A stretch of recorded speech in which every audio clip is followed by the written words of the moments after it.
This is the Art of Dental Finance and Management podcast, brought to you by Art Wiederman, CPA with Eide Bailey. Whether it's taxes and investing or planning wisely, Art is the expert to make your dental practice profitable. At Eide Bailey, what inspires you inspires us. We provide a suite of accounting and advisory services dedicated to the total care of your practice. Visit our website to access our tools and resources tailored for dentists, eidebailey.com/dentist. That's EIDEBAILLY.com/dentist. This podcast is distributed with the understanding that Art Wiederman, CPA, and Eide Bailey, LLP are not rendering legal, accounting, or other professional advice. Listeners should consult with their business advisors before acting on any of the information or opinions shared. If you have questions and or feedback, make sure to email Art over at awiederman@eidebailey.com. That's AWIEDERMAN at EIDEBAILLY.com. You can also give Art a call at 657-279-3243. Without further delay, here's your host, Dental CPA Art Wiederman. And hello, everyone, and welcome to another episode of the Art of Dental Finance and Management with Art Wiederman, CPA. I am your host, Art Wiederman. It's nice to have you on the podcast as we get 2021 going. We're recording here in the middle of January, and it's a beautiful sunny day here in Southern California. And we will continue through 2021 to not only keep you updated on all of the continuing saga of PPP and Health and Human Services and employee retention tax credit. There's all kinds of things that we're looking at here at Eide Bailey. I am a dental director at the CPA firm of Eide Bailey. Very proud of that, and a proud member of the National Academy of Dental CPAs, which I'll talk to you about a little bit in a minute. And today, as I've told you, over the past 2 years, you're going to meet another one of my great friends in my 36-year journey as a dental CPA. My good friend, Steve Kwong, is my guest today on our podcast. Steve is an outstanding professional. He is a vice president and senior financial advisor at Merrill Lynch and has over 20 years of experience in the financial services and investing business. He is really, really smart, and it is a prerequisite to be really, really smart because your host sometimes is not really, really smart. So it complements. And I want to, as we go through this year, introduce you to many different people who are going to help you with your financial planning and to meet your goals. And that's what we're going to talk about a lot today. And again, we're not being redundant at all. We're giving you different perspectives and different views on what you should be doing. We're going to talk about the different types of investments you can get in, about setting goals. And, folks, it is so important. And I will tell you, I've been very fortunate in my career to be able to have many clients who, when they get to retirement, they say to me, Art, thank you for beating me upside the head with a 2x4 on an annual basis to fund my retirement and buy my office building. We're going to talk about all that kind of stuff today because I want you guys work so hard, and I want you to have the financial ability to retire when you want, not when you have to. So we'll get to Steve in a minute, and he's got a lot of great information and stories. And then I met Steve actually through this group that I'm in, that I've had several other folks on the podcast, the Ellenmeyer Connect group. It's a wonderful dynamic group here in Orange County of professionals. And we are required to give a little note about ourselves, a little line when we introduce ourselves at each of the meetings. And when Steve introduces himself, he tells us that he's learned everything he knows or needs to know about business from working in his father's Chinese restaurant. So we're going to find out about that too. But first, let me give you a little bit of information. We are partners with a wonderful, wonderful company called Decisions in Dentistry Magazine. Decisions in Dentistry has great clinical content, fantastic continuing education courses. Please go on to their website at www.decisionsindentistry.com. Look at what they have to offer. We've been hearing that dentists are now going to be able to administer the COVID-19 virus vaccine. That's come out here in California in the last couple of days, that's coming down the pike. And that's very exciting for dentistry, maybe a little nerve-wracking, but exciting. I'm sure they're going to be talking about that and the rules of the road about that. So look at that. If you are not working with a dental-specific CPA, you need to be working with one. Again, I'm a dental director at the firm of Eide Bailey in Tustin, California, about 15 minutes from Disneyland. And I am a founding member of our National Academy of Dental CPAs. We're actually celebrating our 20th anniversary this year. We were formed I think it was either right before or right after, sadly, the 9/11 terrorist attacks in 2001. So we're in our 20th year. If you're not working with a dental CPA, there's so much going on. The new PPP rules, the second round, the filing for forgiveness, the HHS Provider Relief Fund, the interaction between PPP and the Employment Retention Tax Credit, which I'm going to be talking to you about through the months of January and February on this podcast. Please go to our website, www.adcpa.org. And the last thing I want to tell you is that we are going to be having a monthly the Business of Dentistry series. It starts in January, and it'll be the second Tuesday of every single month.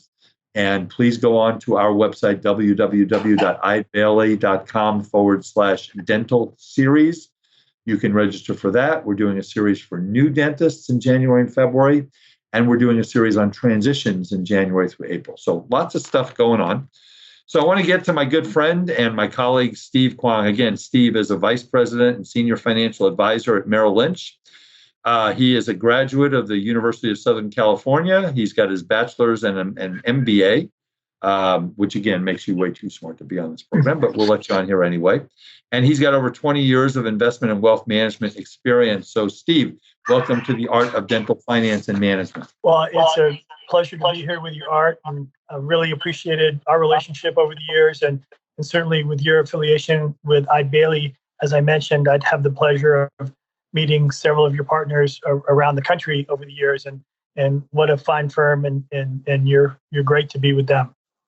Well, I'm very fortunate. I started my career, Steve, at actually it was known as Deloitte Haskins and Sells back in 1981.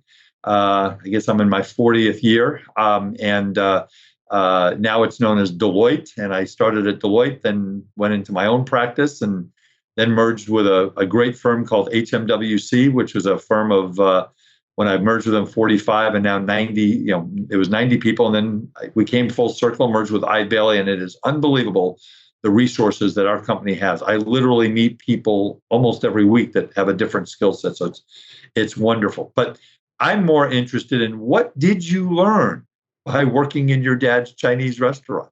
Well, it's interesting as you grow up and look back on those years, and when you're a teenager, the last thing you wanted to do on a weekend night is go to work at your pop's restaurant. But as I reflect, what valuable learnings that was. There's no business that really captures all the aspect of learning about entrepreneurship and client service and inventory management, HR. All of the aspects of business are capsulized inside a small Chinese restaurant. But my dad started from scratch with no training manual and kind of learned on the fly. But 38 years later, he had one of the most successful restaurants in Los Angeles. It ended up being a big place. We could seat 180 people with a full bar. We were packed every weekend night, and usually pretty crowded on weeknights as well. And there's also that aspect of working for your old man, and probably for most kids that worked in a family business, that's the toughest boss, right? Highest expectations. You kind of learned all aspects of the business, so no job was too big or too little for the kid of the owner. So you had to be a smiling face and greet our most important clients, and then the next minute you're in the back peeling shrimp. Well, I will tell you, Steve, I grew up in New York. I grew up in Brooklyn. And my mom and dad, we used to go out every Monday night. We'd go to a restaurant called Keys, Keys restaurant. It was around the corner from our house. It was a Chinese restaurant. They knew us. They knew when we came in. They saved a table for us. And that's where I learned to absolutely love Chinese food. I mean, it is just, I look forward I look forward to the day when we can not just do takeout, but we can go back to restaurants. And I've had some of the best meals of my life. And so is that right? Is your dad's restaurant still around, or is it? So we sold it in the 80s, and primarily because number one son, me, didn't want to go back to the restaurant business. And having lived it for a number of years, those hours were grueling at times. And ironically, your parents work hard to pay for a good education, and in my case, I got the blessing to get a degree from USC. Being the first person in my family to get a college degree, I wanted to move onward, and I think my family supported that. That's wonderful.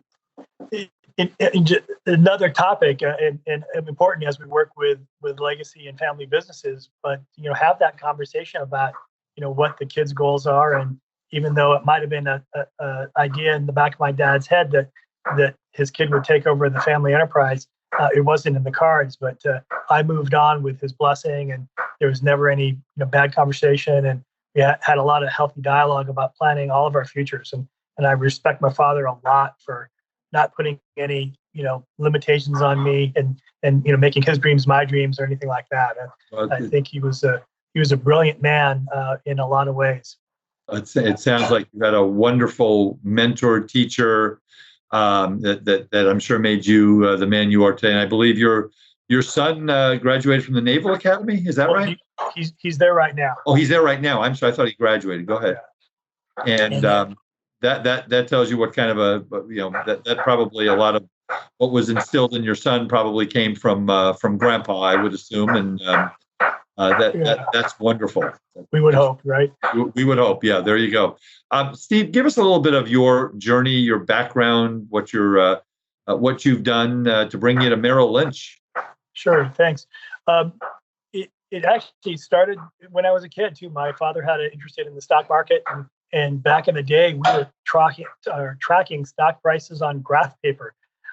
But I always had an interest in this market, and was reading Value Line and research reports as a teenager.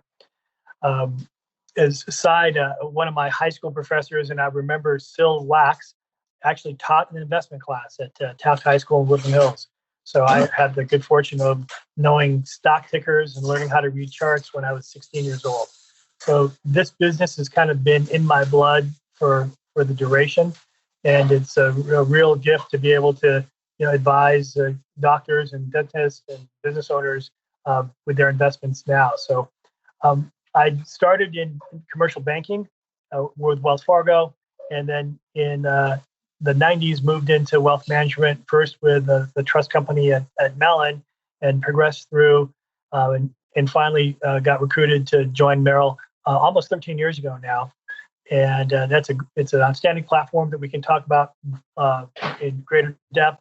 My partners, I'm with a team called Humphrey and Associates, and I've got 3 other very senior advisors that all bring something different to the table.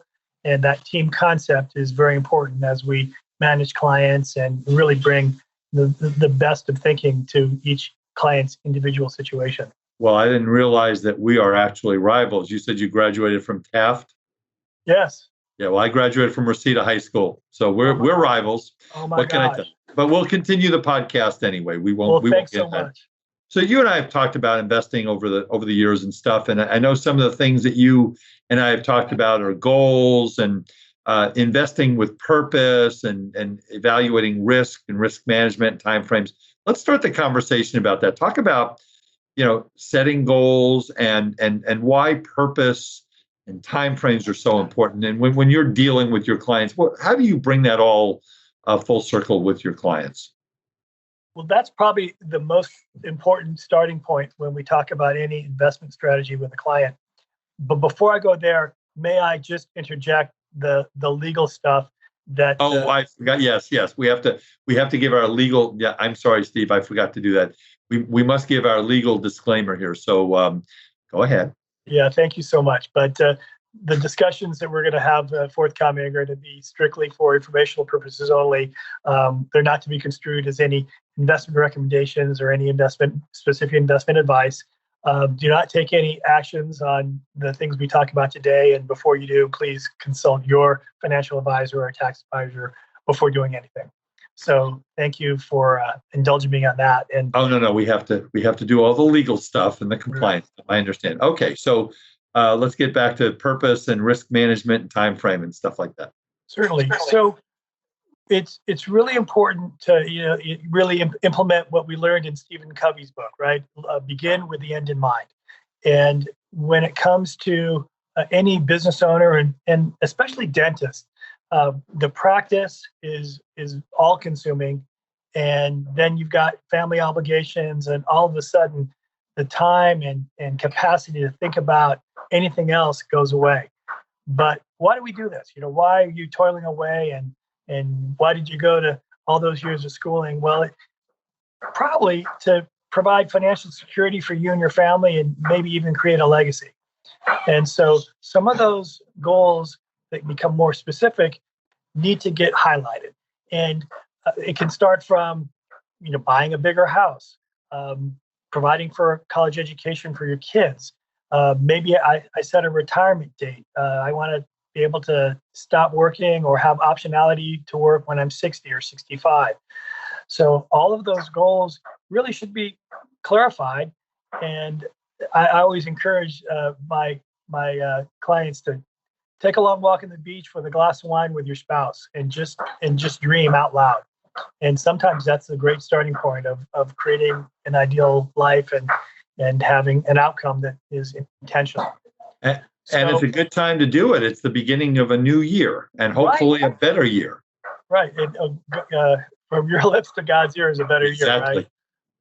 So what happens, though, in reality is sometimes those goals are conflicting and competing. And we need to maybe prioritize, and maybe a certain set of goals can be addressed with the cash flows we have, and maybe other ones need to wait till the practice grows, or maybe some of the capital that I've got now needs to go back into growing the practice, whether it's more space or additional staff. So those are decisions. Again, I've used the word intentional, but I think thought and care needs to be applied to those allocation decisions. And we'll use the word allocation in the investment context, but I also think that just as you make plans and build a practice, that there are tactical allocation decisions with capital, because capital is, in most cases, a finite resource. And maybe today, saving for retirement might need to take a back seat to buying a new piece of equipment, or hiring a junior dentist to take up the load. So these are all decisions that once we've laid out goals, just need to be addressed over time. So you've talked about, you mentioned cash flow and cash flow streams that help fund these goals. How do you identify those different cash flow streams? So if a dentist is listening to this podcast, this conversation right now, they're thinking, oh, geez, I got money from my practice. Maybe I got money from a building. How do you help them identify that? What are the different cash flow streams? Sure. So I think the other other answer to your question is identify cash flow streams now and then into the future, right? That goes into goal setting. So what funds a retirement, or what funds college education might be a cash flow stream that I start creating today, and then it realizes itself in 10 or 20 years. But so for most dentists, it's going to be the practice to start, right? Because you've got patients, and you've got a staff to pay, and probably loans to pay, and then everything left for that becomes your cash flow. As you grow, perhaps you have the opportunity to buy the building, and with that, it's a multi-suite medical building. So your practice is one part, and then you've got rent from other practitioners. So that creates another cash flow stream. And again, in today's world, spouses work, so we can divide up if your spouse is working. One of my clients is practicing general dentistry, and his spouse is an endodontist, and so they can, the two of them can do quite well together, right? And we've kind of earmarked a little bit, just not informally, his income pays for life and her income goes for savings. Oh, I love that. I love that. That's great. So that's another way to try to put a little fence around the cash flow streams. Yeah, I mean, a plan doesn't have to be out of a textbook. I mean, that's a great way. It's like, you have a pot of money, Steve, and we got to pay taxes with it. We got to pay expenses. We got to put the kids through college, and we got to save for retirement. And you just basically just hit the nail on the head.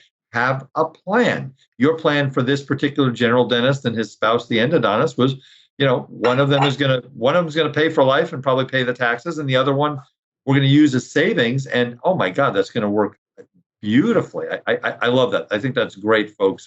That's a great way to look at things is different pots and different income streams, like you were talking about. So go ahead. I'd like to share another. It's elegant in its simplicity, and truly a team of PhDs and MBAs that specialized in behavioral finance that worked for Merrill came up with this probably 6 or 7 years ago. They wrote a 50-page white paper on this, but in essence, it boils down to having some investment buckets and three in particular, and think in terms of the money you need to support your lifestyle, and that really can't be risky, right? Because you got to pay for your mortgage and you got to pay for food and kids and all that stuff. So that's on the most riskless type of portfolio.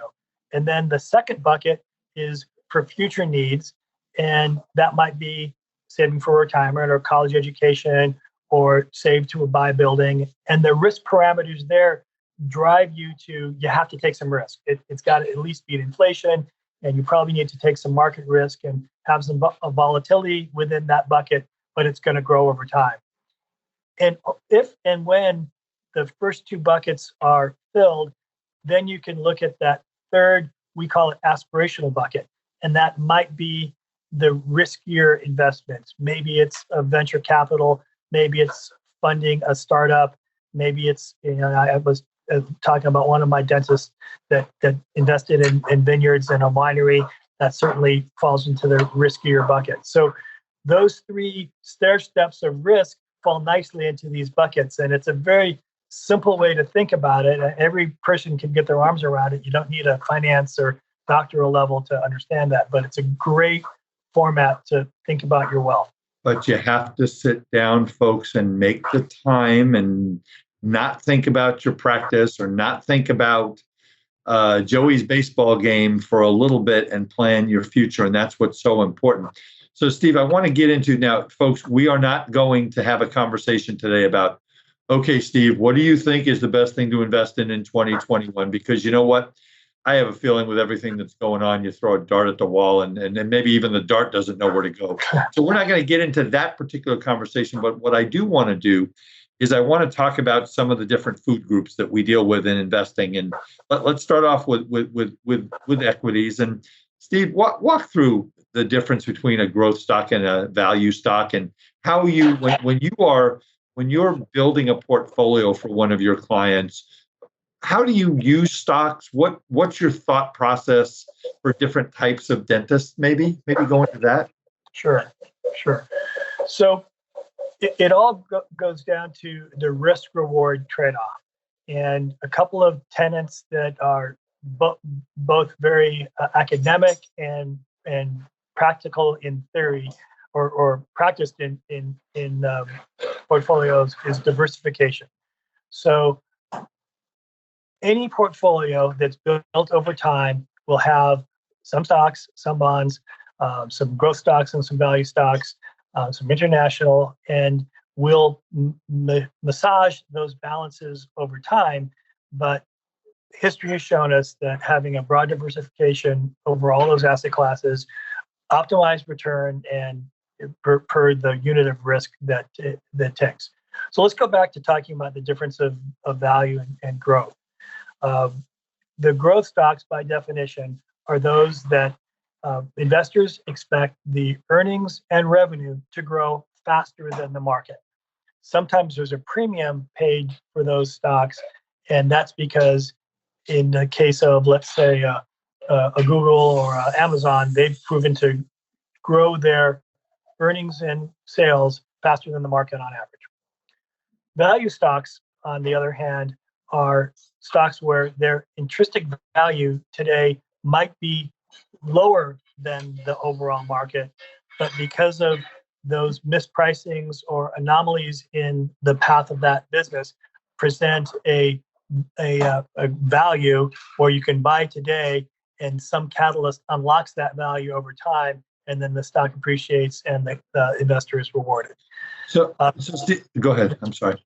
I was going to say, over time, statistically, value stocks have actually outperformed growth stocks. Since we started tracking this since the end of the Great Recession.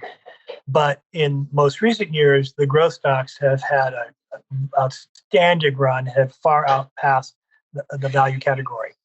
Especially in this pandemic, when you've got the companies that favored people that worked at home, they did very, very well. And Steve, talk about the two components of when you invest in an equity, folks. You're gonna build your wealth through two pieces. Number one is the growth in the value of that security, whether it's a mutual fund or a stock, and the other is the dividend that it pays. So how do those interact, Steve? Right. So one of the key characteristics of a long-term portfolio is cash flow, right? And you in the accounting world, you can mess around with the accounting and earnings. But if a company is producing cash, that's a good thing. And you can't make up cash by accounting.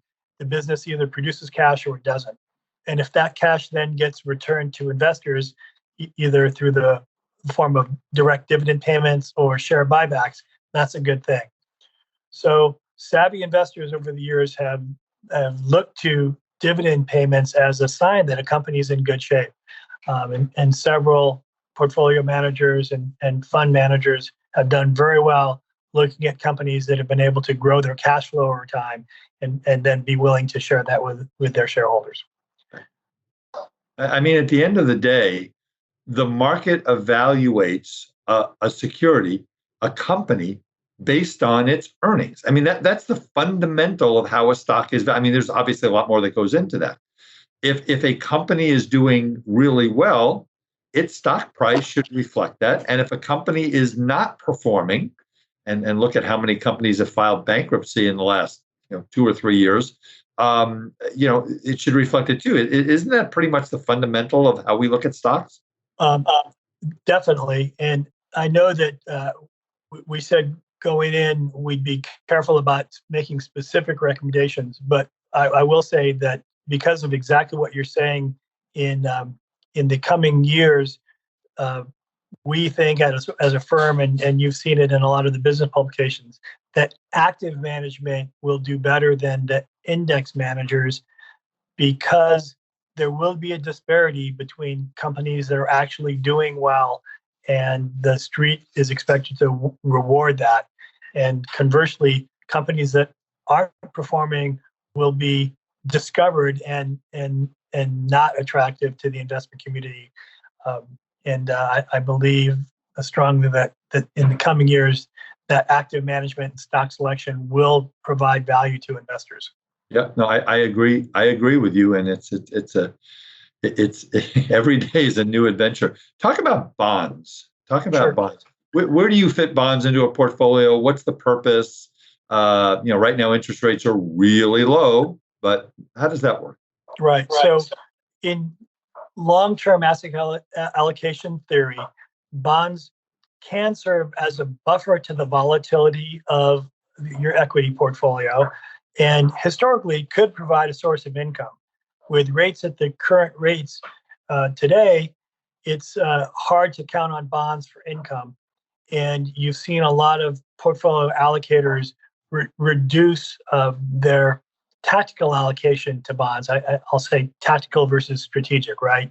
So and I'll back up. In a moderate portfolio, one might expect a 55% allocation to equities, a 35% allocation to bonds or fixed income, and maybe a 10% allocation to cash. That would be your long-term strategic allocation. Today, the tactical allocation, because bonds represent less value and the yields are low, the allocation might be only 30% or 25%. And we would supplant that with perhaps dividend-paying stocks or even alternative investments. So that's what we there's no cookie cutter method in anything that you do that any good advisor like Steve would do. It's all based on your risk tolerance and your individual, your individual situation. I have clients who have literally said to me, Art, I will never invest money in the stock market because I will not sleep at night. I'm sure, Steve, you've had one or two of those, right? Correct. And I to that person, I'd say, go back to the goals and go back to the timing for those goals, and that'll tell you if you can accept risk or not. And then one investor might have different asset allocations and a different mix of investments because those would drive the different needs of the different goals. Yeah. So I want to take a break here, Steve, and I want to give you an opportunity to share your contact information with our listeners. And folks, again, I just want to be clear, and if I say this on every episode, that's fine. I'm allowed. It's my podcast. I don't get anything from Steve. I bring people onto this podcast because they are quality human beings, quality professionals who care. Their number one priority is to make sure that their clients are well taken care of. And there's no doubt in my mind that Steve is one of those people. So, Merrill Lynch is a world-renowned investment firm with lots and lots of really smart people like Steve and resources. So, Steve, why don't you give out, if you have a question, I'm sure you would be happy to talk to any of our listeners, complimentary to get started and just kind of see what they're looking for. How would someone get a hold of you? And we will also put that information in the show notes when these get sent out and marketed. So, Steve, what would be the best phone number, email to get a hold of you? Certainly. Thanks, Art. So my office number is 714-429-2830. And we're located in the Center Club building right next to South Coast Plaza in Costa Mesa, California. My email is simple, Steve_Kwong, KWONG, @ml.com. And I absolutely would be happy to be a resource and answer any questions, and anybody in Art's network, if I can help out, and if I can't help you or the firm can't help you, I'll find someone who can. So sure, the invitation is open. And we'll put that again in the show notes. So, Steve, I want to talk a little bit about the different options that people have to invest. And as far as we've talked that you've got the large national investment financial advisory firms like a Merrill Lynch. You've got you've got companies like Vanguard and Fidelity out there. You've got individual investment advisors who some of them are pick stocks, some of them work with money managers. So what are the differences, and what should people be looking at as far as how do you pick a good person to help you with your investments? Sure. And there really are a lot of choices out there, and clearly as an advisor, I have options on where I want to hang my shingle and where I think's the best platform to serve my clients. And so really there isn't one right answer. Clearly I've made my choice, and I'll share the advantages of a big national firm and a wirehouse like ours is access to a broad range of financial services, not only investments, but trust services and banking and lending. And you've got all the power of a truly international organization. But some investors might be looking for more localized representation. And there's plenty of fine firms out here that are local RIAs or independent shops that have very smart advisors and maybe just one or two people in their office or a handful, but they're local, they're in the community, they're astute, they have access to investment products and might present a closer to the local community kind of approach. There's also the I'll call it advisorless, but for the do-it-yourself investor that maybe wants to pick their investments themselves and just have a low fee platform. So whether it's Schwab or Ameritrade, there's a firm out there called Betterment that does a index-based, will manage the portfolio for you at a very low cost.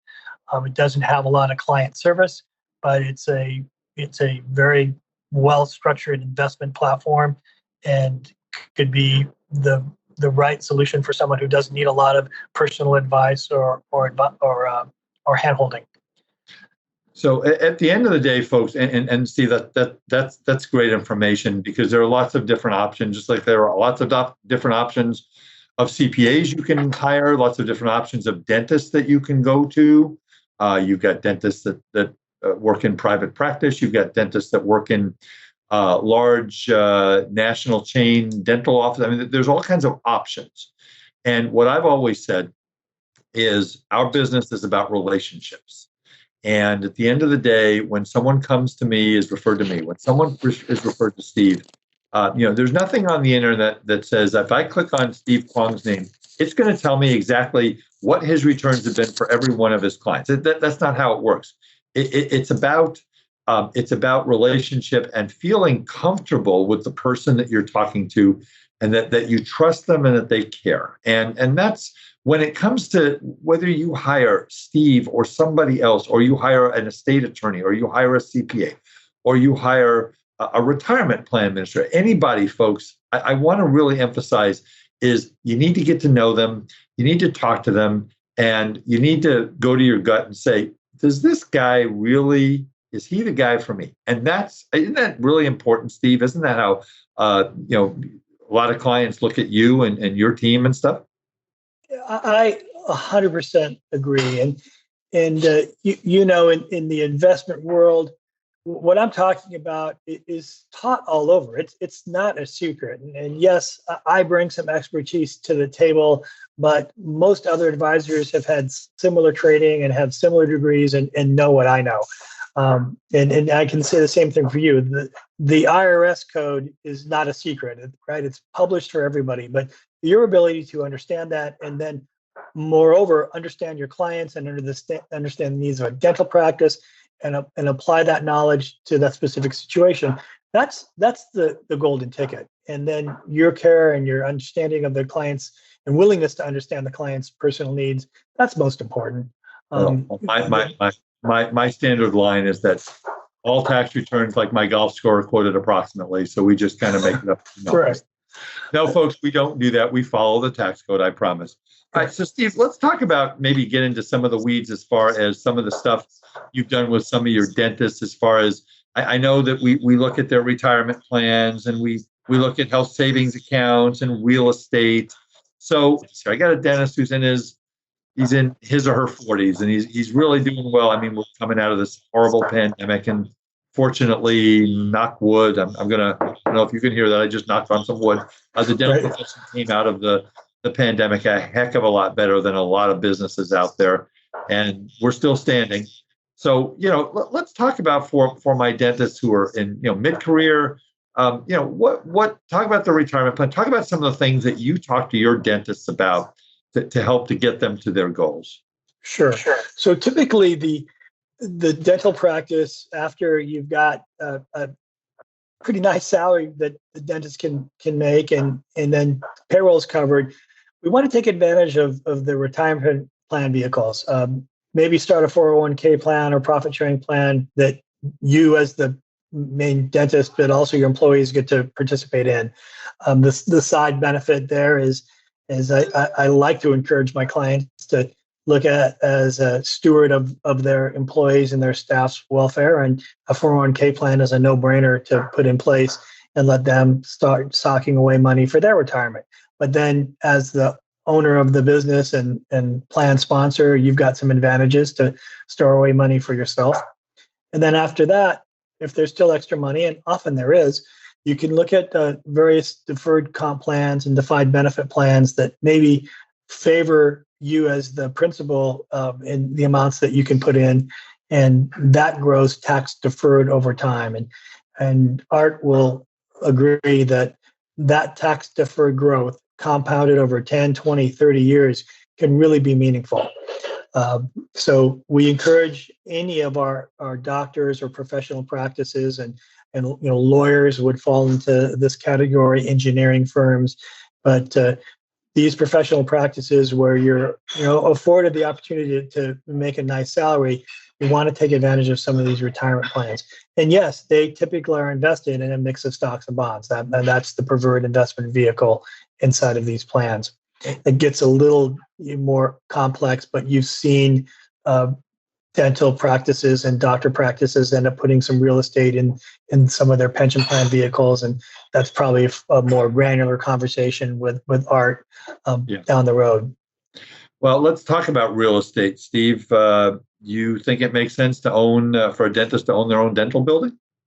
Yeah, depending on the market, but yeah, I've seen dentists use real estate, not only owning their own practice, but then buying units or condos, or even there's opportunities to invest in multi-investor limited partnerships. But real estate tends to chug slower over time. There's always every 10 years or so, a dramatic downturn, and then it turns around and starts chugging back again. So we really look at real estate as a great vehicle to build long-term wealth. I know that there's a lot of talk about people who spin houses or get in at the right part of the cycle and are able to take a quick pop. That's great, but the people on this podcast, that's not your expertise. Your expertise is running a practice, and I'd leave that up for others. But if you look at real estate as a way to build long-term wealth, get appreciation over time, beat inflation, and perhaps collect some cash flow, we really like that asset class, especially for medical practitioners. It makes it a lot easier, folks, number one, to sell your practice down the road. When you sell, what happens is that instead of dealing with a landlord who's going to blow your deal up, which I told you guys I'm a dental practice broker also. I've sold, my partners and I have sold probably close to 150 practices over the years. And, every single time when we bring on a dentist to sell his or her practice, we say, okay, here's the deal. Everything's probably going to go okay, except for the landlord. But if you're the landlord, it just makes it a lot easier. And it allows you to get additional cash flow when you retire. So, if you're looking to buy a condo in the 450 Sutter building in San Francisco, which is the largest, the building that has the most number of dentists in the United States, that might be a little more difficult than buying one in the middle of Kansas or Oklahoma. It's just a matter of that. So, Steve, you and I, you used a term with me before. We talked about this thing called a side hustle, maybe sure. Farmland, and that's not a dance, right? I can't dance. You want to use me much more for my financial acumen than my dancing, and especially my singing. You will never hear me sing on this podcast. In fact, the FCC probably shut me down. But anyway, farmland, medical devices, things like that. So talk about those types of investments, and if people have other things going on in their life, how do you build that into the whole thing? Sure. I would take let me step back. There's a lot of smart people in the dental field, and many of those listings have ideas or have stumbled across a business that is attractive. And so in my lifetime, I shared one of our friends actually developed an autoclave that he patented, and he doesn't manufacture this, but has a royalty and does really nicely just on the side, collecting money from his royalty. I know that one of a client got out of the dental practice because he was doing so well with his almond farms and pistachios, and he became a full-time farmer. That's probably an exception.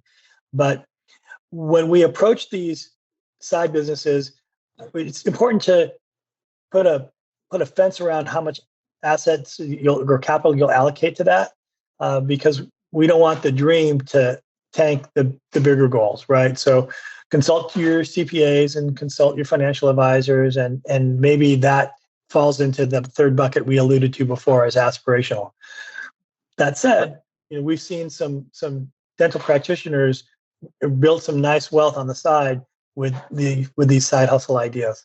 Yeah, but we also have to remember, Steve, and I'm sure you've probably shut down more than one of these. Unfortunately, healthcare practitioners are a target for promoters who try and get them to invest in things that are maybe not appropriate, or that are just have a tax angle for it. I've seen that.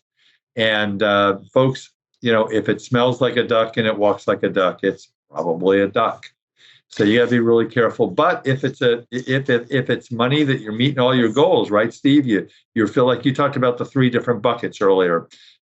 You're able to fund your kids' college education. You're able to put money in retirement. You're able to live your life the way you want to live your life. And then you've got this, you called it, I think, the aspirational bucket, right? You got some extra money. One of my 10 golden rules is never invest. Two of them is never invest in something you don't understand, and never invest more money than you can afford to lose. I think that's pretty good, isn't it, Steve? Oh, absolutely.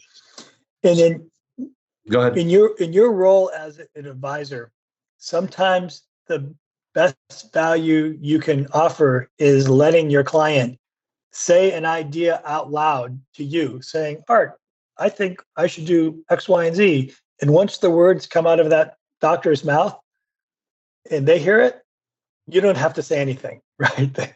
They know it's a dumb idea. And all you have to do is sit back and smile and say, yeah, I think you've come to your own conclusion.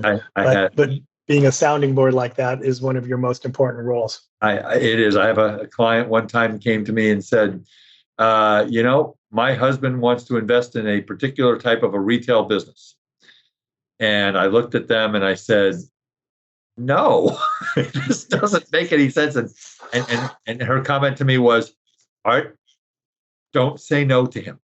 Bad things will happen to you and I if you say no to him. I said, okay, because we are advisors, Steve. We don't live people's lives. They ultimately make the final decision on whether they're going to invest, whether they're going to buy a piece of real estate, whether they're going to put money in a retirement plan, whether they're going to fund a college fund. So that's really important.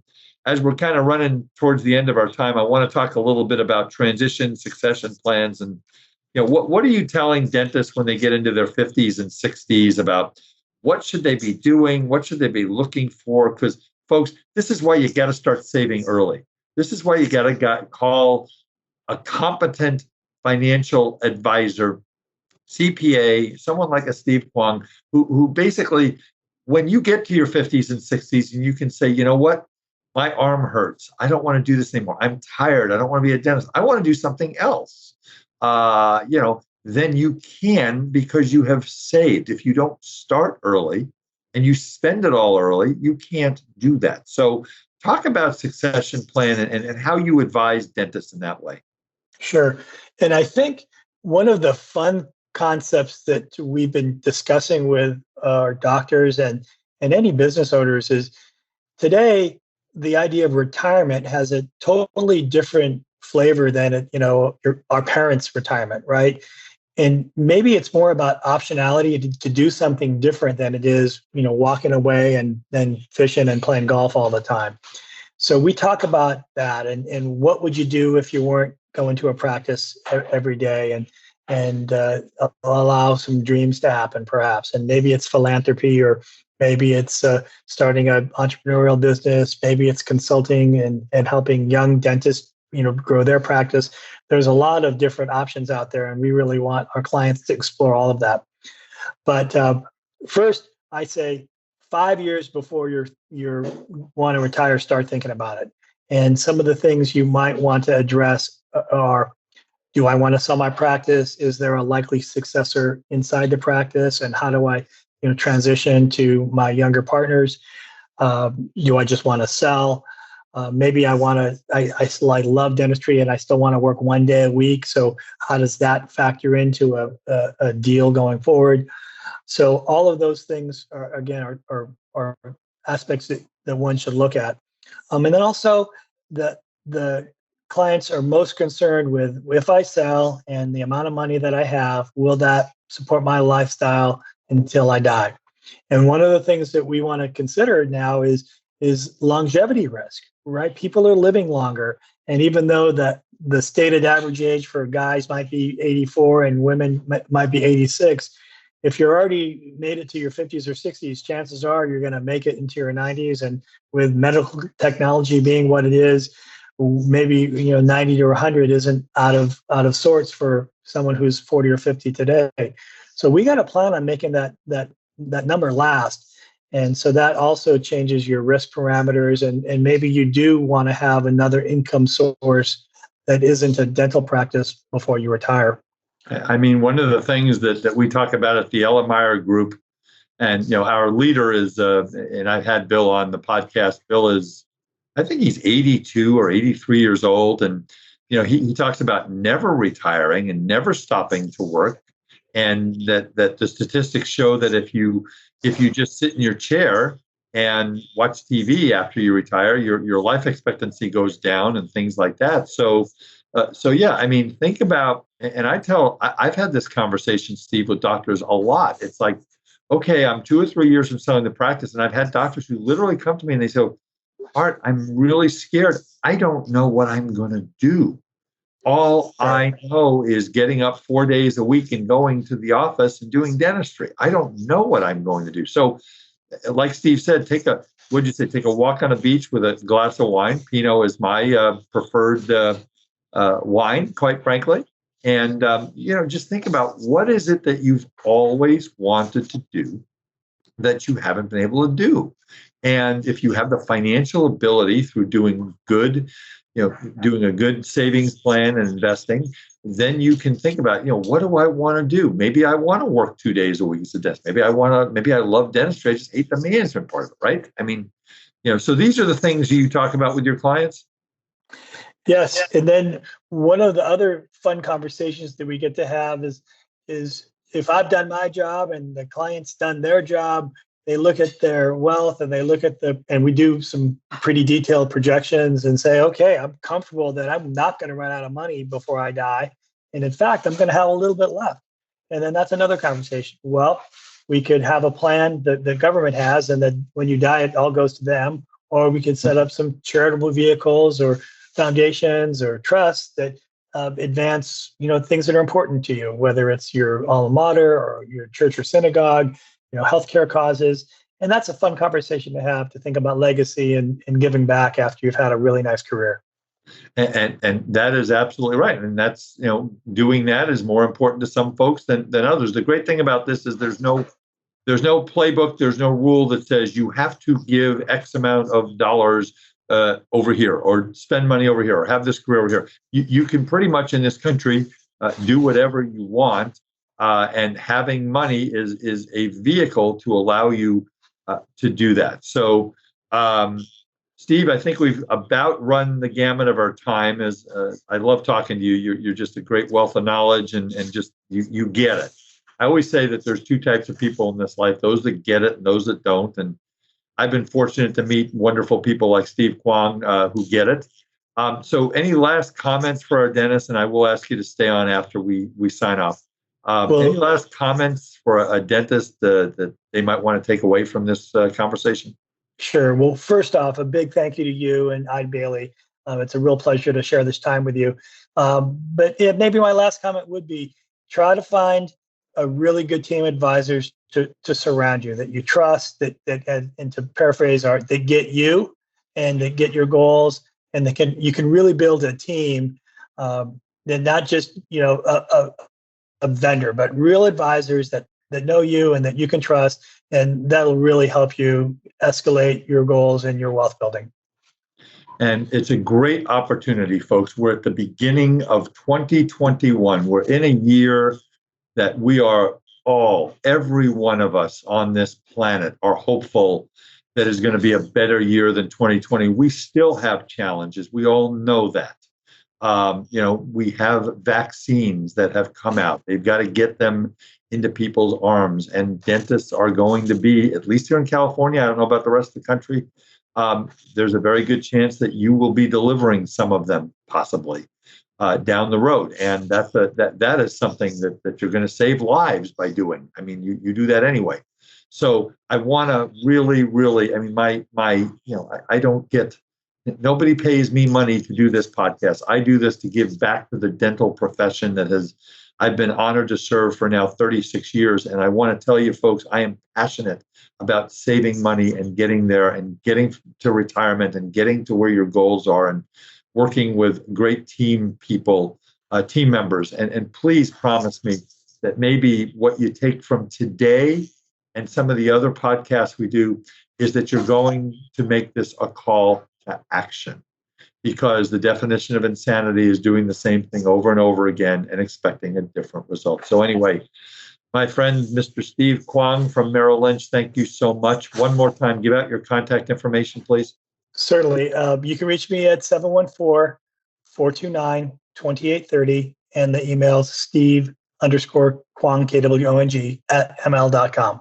So thanks so much, Art. All right, thanks, Stephen. And again, hang on until we sign off. And folks, just a little more information. Again, go on to our website for Decisions in Dentistry magazine, www.decisionsinDentistry.com. Look at all their wonderful clinical content and their fantastic continuing education courses. Everything is virtual right now.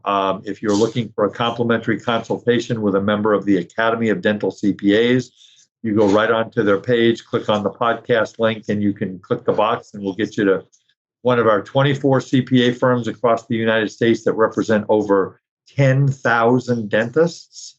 And that's the Academy of Dental CPAs. If you're not working with a dental CPA right now, with all the stuff that's going on with the with PPP and the HHS and the FFCRA, I left that one out. The sick leave, and I mean, you've got. I could spend 30 hours a day reading about this stuff, and I still wouldn't learn all of it. It's crazy. So you need to be working with somebody who's on top of it. And our 24 member firms, including Eide Bailly. Eide Bailly works with over 800 dentists. We've got you covered. So anyway, and one more shout out for our webinar series, where we've got 6 local dental societies in Southern California that we're broadcasting to. Our first kickoff webinar is a wonderful dental coach by the name of Kira Dent out of Reno, Nevada. You will love to hear her.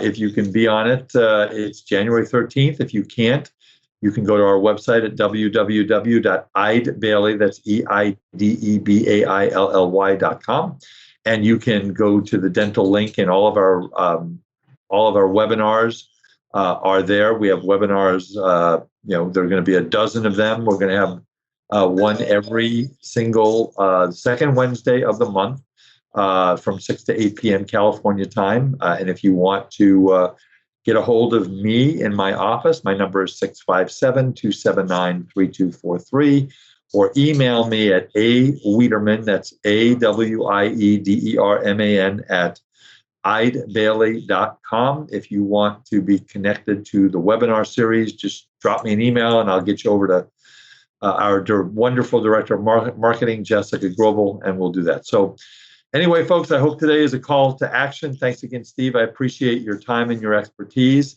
And that is it for this edition of The Art of Dental Finance and Management with Art Wiederman, CPA. Thank you for listening. Please tell all your friends about the podcast, write a review.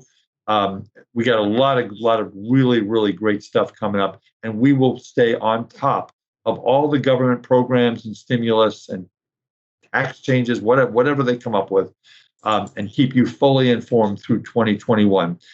And again, remember my 5 words that I have been saying now since March 16th, when they started shutting dental offices down, and I will continue with this charge. Failure is not an option. Folks, work on your practice, plan, do all the things that make you successful, and just remember how important the dental profession is, not only to your patients, but to our entire country. So anyway, with that, this is Art Wiederman signing off. Have a wonderful, wonderful day, and we'll see you next time. Bye-bye. Thank you for listening to today's episode of the Art of Dental Finance and Management podcast. Be sure to subscribe wherever you listen to podcasts so you never miss an episode. The Art of Dental Finance and Management podcast is produced by Eide Bailly in partnership with Art Wiederman, CPA, Decisions in Dentistry Magazine, and the Academy of Dental CPAs. For audience questions and feedback, email Art Wiederman, awiederman@eidebailly.com. That's AWIEDERMAN @EIDEBAILLY.com. Or you may call Art at 657-279-3243.